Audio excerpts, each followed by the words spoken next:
Adlaw nga Miyerkules karon mga kaigsuunan, petsa 19 sa bulan sa Enero tuig 2022. Ang pagbasa kinutlo gikan sa Ebanghelyo sumala ni San Marcos kapitulo 3 bersikulo 1 ngadto sa 6.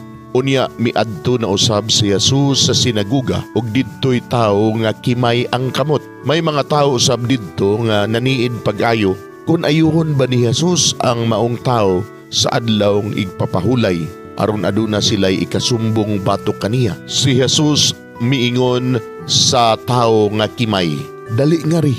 Unya iyang gipangutana ang mga tao, unsabay gitugot sa atong balaod nga angay buhaton sa adlawng igpapahulay? Ang pagtabang ba o ang pagdaot? Ang pagluwas ba sa kinabuhi sa tao o ang pagpatay? Apan wala sila mutubag. Gitanaw sila ni Jesus uban ang kalagot og kasubo tungod sa ilang pagkagahigulo. Unya iyang giingnan ang tao, ituyod ang imong kamot. Ug gituyod sa tao ang iyang kamot ug naayo kini. Busa namiya sa sinaguga ang mga Pariseo ug nakikita dayon sa mga sakop sa pundok ni Herodes ug naglaraw sila sa pagpatay kang Jesus. Mga igsuon, ang Ebanghelyo sa Ginoo. Daygon ikaw, o Kristo.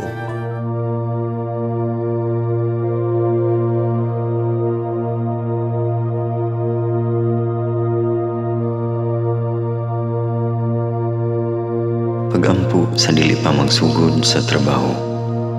Magampo kita sa ngalan samahan sa Anak ug sa Espiritu Santo. Amen. Langit mo namong Amahan, sa among pagsulod nining trabahoan, among gidala ang imong presensya uban kanamo. Among gipamulong ang imong kalinaw, imong grasya, imong kaluoy, ug ang imong perpektong hanay sa among mga trabaho. Among gipadayag ang imong gahom, labaw sa tanan, diha sa mga butang nga among mahimo, masulti, mahuna-unaan, ug mahukman sulod nining adlaw. Ginoo, nagapasalamat kami sa gasa sa kinabuhi, niining bagong adlaw, niining kahigayunan nga kami nakasulod sa trabaho ug mamahimong parte niining nga grupo. Salamat sa mga gasa nga imong gitugyan kanamo. Hamong gamiton kini diha sa pagimaya kanimo. Hatagi kami sa kusog ug kadasig sa pagbuhat sa among mga trabaho. Panalangini ang among mga proyekto, mga ideya ug kusog, aron sa ingon bisan sa pinakagamay namong mga kalampusan, magahatag kini sa imong himaya. Ubani kami Ginoo sa among pagtrabaho nining adlaw. Puna kini nga lugar sa inspirasyon ug kusog. Tabangi kami nga magtrabaho isip usa ka grupo nga mapakita sa usag-usa ang kamaayo. Himuha kami nga maayo nga makabot namo ang mga butang nga kinahanglan namong buhaton. Himuha kini nga lugar nga puno sa kalipay ug panagihigalaay, ug kamugaway ug kalinaw ang mapatigbabaw niining dapita.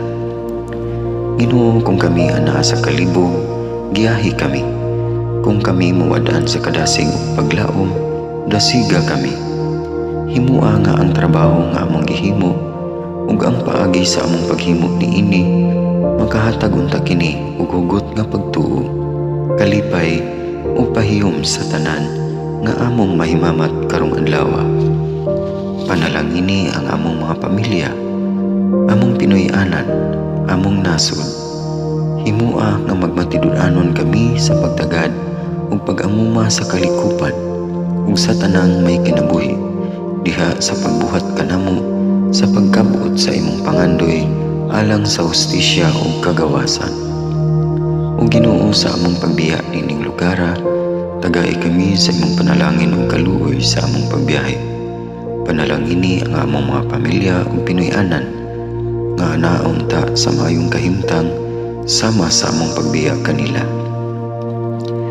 Ginoo, salamat sa tanang butang nga imong nabuhat, sa tanang butang nga imong gibuhat ug sa tanang butang nga imong buhaton pa.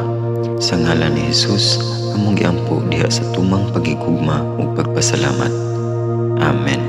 Sa ngalan samahan, sa Anak ug sa Espiritu Santo. Amen.